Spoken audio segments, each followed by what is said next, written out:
Welcome to Beyond the Billboard, the podcast that takes you behind the scenes of out-of-home advertising. I'm Greg Wise, and I've spent years helping brands navigate the world of marketing and media planning. And I'm Charlie Riley. I've spent 2 decades leading marketing teams who've pondered the same question about out-of-home. If you're a growth-focused marketer looking for data-driven ways to stand out, you're in the right place. Let's get started. Welcome to another edition of Beyond the Billboard, powered by OneScreen. I am Charlie Riley, the head of marketing at OneScreen. I'm joined by my co-host and the CCO and co-founder of OneScreen, Greg Wise. And we're thrilled to have another awesome guest. We talk to great marketers and agency people all the time, but we've got Adam Morgan here, the VP of brand at Twilio. Excited to talk about a number of things. And let's get right into it because we were chatting a little bit before about this. Adam had an interesting point that some of the maybe perceptions around creative marketers are that they're not serious marketers. And he's got some good opinions about that. So Adam, welcome to the show, and curious about your thoughts on this, because I think we would agree that creatives are having a comeback, but would love to get your take on this. Oh, absolutely. Thanks for having me on the show. It's a nice provocative opening. And here's kind of my background on some of it is that, for a long time, I've been doing this it's been 30 years now, since 95, and known a lot of creative people over the years, from agency side to brand side to whatever. And I think there's just some stereotypes that it's like there are these creative, fun folks that want to go back to their creative cave and shut out the world and just get into the flow state, which is true. There are a lot that definitely want to do that. There's been a lot over my career where it's like, well, we've got to get a manager to manage these wild animals, and we don't know what they're going to do, and they're unpredictable. And so we want to get someone who's serious to kind of watch over them. And I have been doing a podcast around creative leadership for the last 6 years. And it's interesting as what I've learned from that journey, because you're right. There are a lot of people who want to stay in the creative cave, but I think there are a lot of people who are ready to grow and lead and move on. A growing amount, I would say, with all the changes in both us becoming more experience-led and customer-led with a lot of our, the way that you differentiate as a company.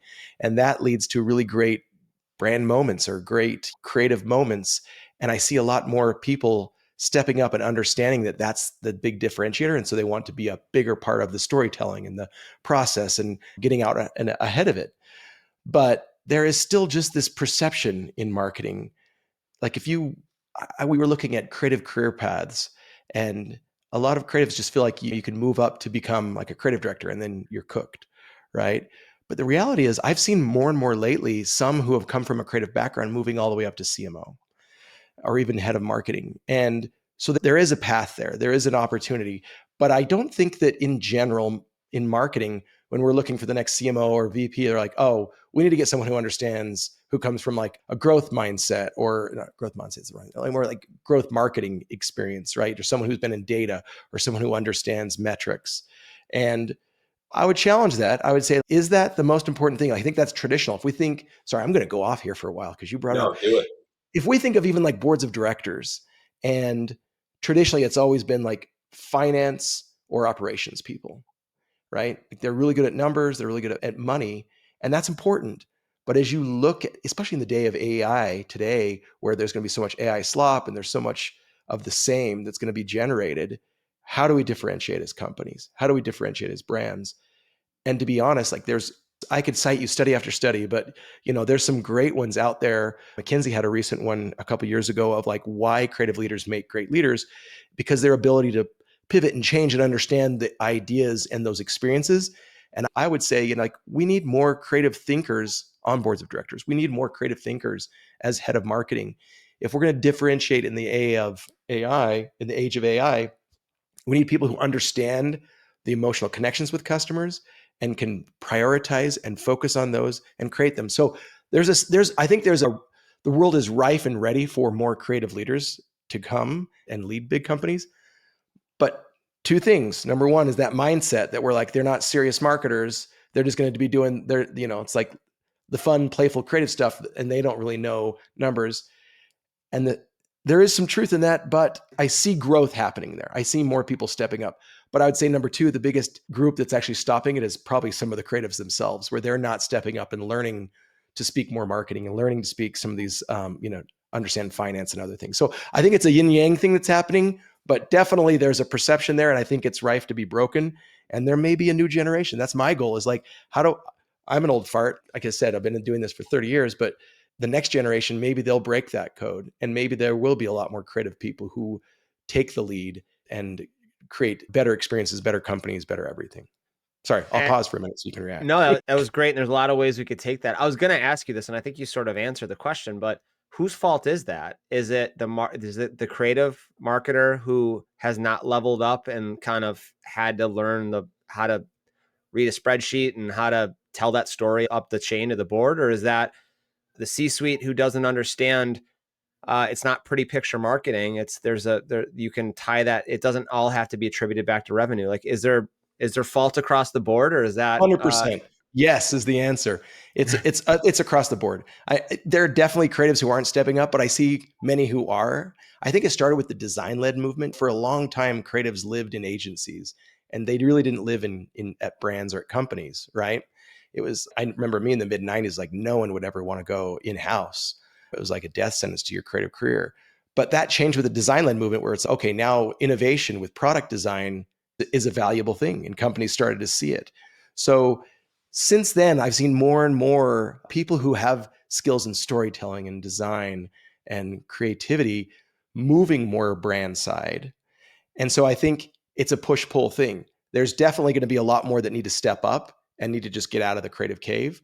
But there's also a lot of companies that we need to change our perception. And I was talking with an executive over Microsoft and some others where it's like, this is not a topic that's out there. It's always just like, oh, we just need more finance and operations at the board level. But there needs to be a sea change at that side for them to be like, okay, I see the value in differentiating our company, not just from a creative aspect, but like, who are we? What do we stand for? What's our story? How are we going to be different today when there's so much commoditization from technology and whatever? Like, you look at the design systems of websites, so many of them became the same. Like, you're seeing it now with AI. So many things are becoming the same because we're leaning on that and it's becoming derivative. So the more that leaders see that value of differentiation, I think the more they'll start to see that, give the opportunities for creative leaders to have a chance to rise up. So it's a both thing. I think we're going to see it. I agree with you completely. We talk about this all the time. Marketing largely became a finance over the past 15 years or so. And I think we're seeing this. We're in an era where brand is more important than it's ever been, in my opinion, just from my career. My early career actually started at an agency. So I saw quite literally the delineation between like finance, corporate, and then the creative folks sitting over here. Everyone thought they would just be painting pretty pictures, right? To then being at HubSpot, this era of performance marketing where every single penny had to tie to some sort of ROI.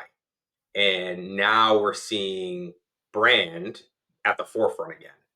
And I don't think that's going to stop. And now you're seeing, look, like your role, quite frankly, is I think we're going to see more and more of it. And we're going to see, to your point, we're going to see younger people now aspiring to grow through brand. And brand will merge with the performance piece of it, because now it's going to be one. So I think you will eventually see more brand, creative focused first people in leadership positions, and then ultimately on the board level and all of those things. Because the conversation, even 3 years ago, no one was really talking about brand. And now it's like, well, shit, other stuff isn't working anymore. So like, we kind of have to do this thing. Where are all the people who know how to do it? Oh yeah. It's because you're right. Like, there was the pendulum swung towards performance marketing, but we have optimized the hell out of everything now that we're just like squeezing droplets out of all of our efforts. And you're right. Like, I'm especially seeing a big shift in B2B marketing in companies that are B2B, that they're shifting more towards brand, where they used to be like, oh, this is hard work and we've got to get all of our performance in there. And it was like money went down that train. And now we're seeing it even at my company, Twilio, like, we're shifting more and more dollars over towards brand efforts, because we see that, especially in today's era of AI, like, you've got to differentiate, and that storytelling and the excitement and the personality, like, if you don't, you're just going to become part of the slog. We see that with the brands that we work with. When it comes to out of home, there's a science and the art, making sure you find the right locations. And it's like the performance marketing, using data to figure out where to be and where to show up. And you understand your ICP. That's what we do a lot of. But the other 50% is the art piece. And it's like, we could put you in front of the best locations in terms of the audience and matching up with who you want to talk to. But if you don't tell a compelling story on a really great like canvas, which would be a billboard or a transit ad or whatever that may be, you're going to lose. You're losing the effectiveness there. So it's kind of like, I love your analogy of like you're squeezing droplets there. That's what's been fun with some of the brands we work with is we're giving them a really cool canvas to tell that creative story. And sometimes a medium like out of home is used as like the bellwether of like, you can be creative, you can have fun doing different things, but it should trickle down to everything else you're doing. And yeah, like Greg said, your role, you protect the brand across a whole organization. So it's how does that show up everywhere else? We're seeing more and more marketers understand that, or at least be given the authority to have decisions there. So I think we're all on the same page. It's been interesting to see that transition that we just talked about of Jen and dollar in, dollar out, but everyone's evolving. And I think the brand never went away. It just didn't have as much of a seat at the table. But like you said, Adam, I think hopefully it's getting more a seat at the table at the exec level, but also just as a peer to the demand gen marketers in-house. Do you want to run your own account-based marketing program, but you're feeling overwhelmed by complex jargon, expensive tech stacks, and unclear strategies? Scrappy ABM Podcast offers proven strategies and actionable plays that you can use to get started with quick wins. Learn at your own pace, simplify ABM to start seeing real results. Visit Scrappy ABM Podcast or tune into the Scrappy ABM Show wherever you listen to podcasts. Adam, you mentioned more focus on the Twilio side with brand. Tell the folks, like, what does that mean to you guys? So we actually just went through a brand refresh. And I say refresh because it's not like we changed the logo or did anything crazy and drastic. But what it really came down to is instead of, we look really hard at our audience of developers and IT folks and CIOs and CTOs. And really, when we're thinking brand, it was so much more than just, hey, we're going to change the colors or we're going to try a different font or some new illustration style. It starts at the core of what are the cultural moments? What are the passions that your audience cares about? And we really dug down deep into this builder ethos of what we call as like, in our world, our customers are building crazy experiences, whether it's like AI chatbots for ordering your pizza at Domino's, or it's some crazy campaign where it's like across all these mediums from text to voice to whatever of creating customer moments, right? What we realize is like the core of it is that those people want to be builders. They're not the philosophers, the thinkers out there. It's like the doers. Like they just want to get in there, get their hands dirty and build stuff.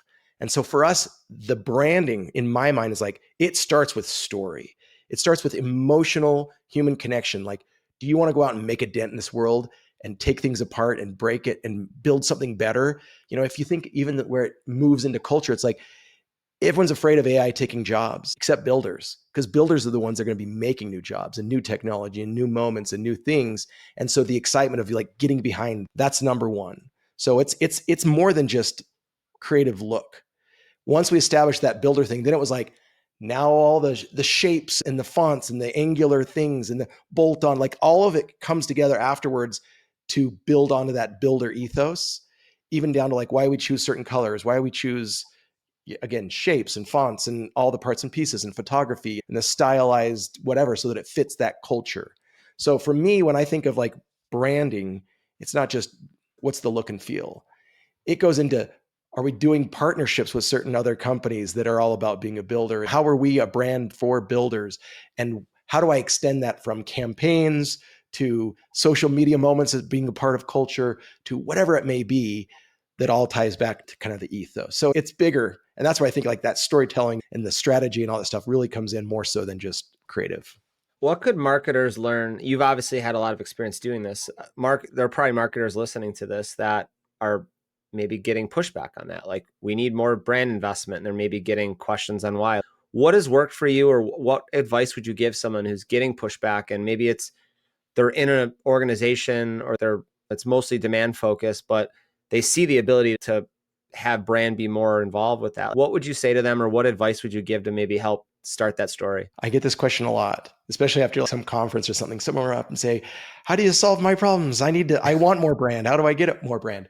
And I would say the first step is take a real honest, hard look at your business strategy. So if you've read the book, Market Leadership from Wiersma and Co., there's like a bunch of authors. There are like 3 basic business strategies. That's operational excellence, customer intimacy, or product innovation.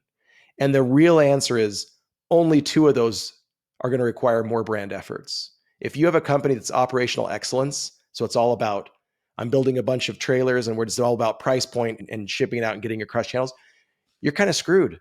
Like I want you to honestly be real that you going into the boss and saying, hey, we needed more branding, it may not be the right thing for that business model. So start first with what your business is, because a lot of people that I hear complaining are in operational excellent business models. And I would say, if you really want to do it, you may need to jump to a different company. Or if you own the company, then you need to start looking at, what's that strategy? So if it's like customer, let's take bikes. Like if you're just doing bikes at a Walmart, like it's about the cheapest bike. If you're going to go get a bike at a custom shop, that's going to be customer intimacy, right? And then branding makes a big difference. Or if you're going to be like one at product innovation, like building the latest, coolest, newest bike parts and pieces, it's all about branding. So start there. And then I would say step 2, let's say you're in a company that is one that could use more branding. Then it's really assessing leadership. I'll tell you this, and this may go into one of the questions you guys asked before, like, are there any tough lessons I've learned? And over my years, it's this, that the more layers of people who don't believe in marketing in your organization, the more hell it's going to create for you. So if you're at a small company or a big company, it doesn't matter, but you need to, once you assess the company, then assess your leadership. If you have a CEO who doesn't believe in marketing and is like, comes from a sales background, it's just like, screw it all. We don't need to talk about all this stupid marketing. It's just fluff. Let's move on. Like, you need to be real about that. I wrote a whole book, all about the neuroscience behind leaders who don't understand creative and don't value it. And it's like to try and understand them. So you need to really assess the leadership. And if they don't believe in marketing or branding, then you need to look at like how much they do. Are they a little bit, a lot? Do you need to come in? Are they more data driven? Are they more experiential driven? And you need to start putting together an argument. Get into AI and ask for all the questions. There's a ton of studies out there. CEOs around the world always list creativity as like the 1 or 2 or 3rd most important thing in their business, right? There's a lot out there of how companies that are experience-led or creative-led outperform S&P by whatever, 200%. So you need to start putting together a case and understand how open they are to that. And you need to do it at a time that's not during a project, because if there's heat on the fire, you're done. And so I've learned to like just really assess them and think, if you're a good marketer, know your audience. What does your audience want? What do they care about? And then start to have one-on-one conversations with them about the value of creativity, the value of marketing, the value of brand. And there's enough data out there that you could prove a great point. And then it may, if you can get a little bit of a foot in the door, then it's like, do a test, do a little something to get something that can show from their own numbers what's going to happen. So it's a journey. And I'd say like, treat it as your own marketing project. And there's no silver bullet, because there are 1,000 different personalities, and there's a scale of how much people care or don't care about branding. And you need to just craft your presentation for that individual and leader to get them on board. Starts when you're looking at a position at a company, period. Do I want to take this job? Charlie and I have this conversation bluntly with other marketers, and we talk about this often. So that realization, those learnings, I think it's absolutely true. Where you want to be, if you are a creative person or a brand person, sure, maybe there was a job, a JD posted that's like head of brand, but like you really want to know how important and how does leadership and the board, by the way, look at what this position entails and what this could be. That's going to give you a sense of whether or not your life is going to be hell. But the ones, I will tell you, what we see, because out of home is a huge component, a little biased. I think it's like the biggest pillar in brand building. And I can tell you why. But we see that the alignment between marketing, I'll just generalize it, specifically with branding, and executive leadership and the board and other investors drives ultimate success. Like without a doubt, the companies that do branding the best, it's full alignment top to bottom. Mm-hmm. I can tell you from like the sales process, of talking to a brand, a B2B brand, and going through what are the other stakeholders that need to be involved with the decision-making process to do an out-of-home campaign. I can tell you right now, when that conversation is more smooth and there's more internal alignment, and it's already been decided that brand is a big focus and not everything has to be a dollar in, a specific dollar out, those are the best campaigns. And like, those are the brands that are off to the races when they do their first campaign. They keep doing it. They're the ones who are raising the next round. Those are on the trajectories to become unicorns. Those are the ones, period. Mhm. The other ones, they're the ones who are actually going to churn out over the next couple of years, in my opinion. Those brands, those companies, they will not be here when there's that disconnect. When you have the top who's just like, you know what? Everything's got to be tracked in a spreadsheet. There's I can't have anything that's vague. I need to know how everything is, where did this attribute to? Where did this attribute to? This channel. That's going to be a thing of the past, and the people are still focused there. They won't be here for very long. Yeah. Well,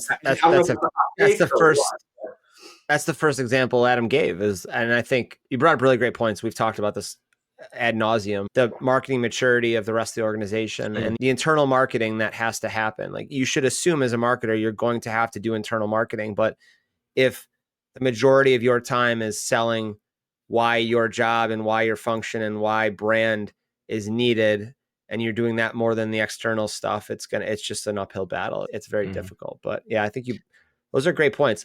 One last question we do want to ask is, because you brought up being bold, and as a brand marketer, maybe people think think a brand campaign has to be bold, but when you talked about the brand refresh, you alluded to it not being bold. You didn't throw everything out and restart over. Like, does everything have to be bold when you're thinking brand marketing? Yes, and that's such a broad question. And it's really hard because there's so many products and moments. I would say what I think is, when we're talking about being bold, is it needs to be human and emotional.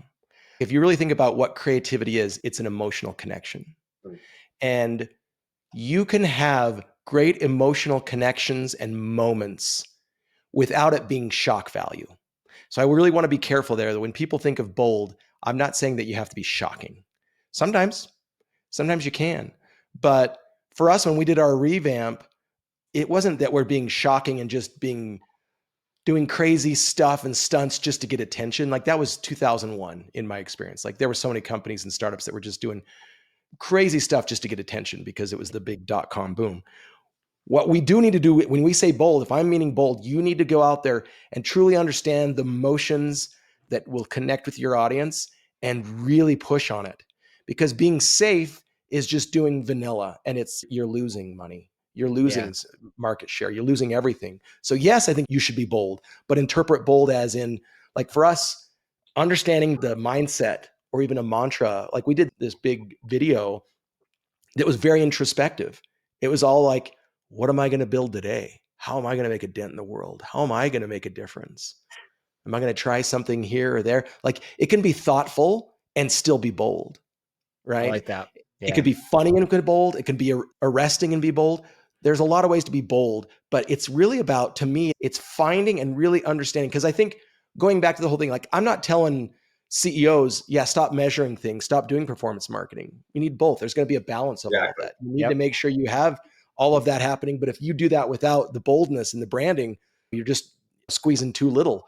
But if you can do it all together and be bold and have great brand campaigns, have big stories, and really push the boundaries of comfort in terms of emotions, that's where I think you're going to have big success.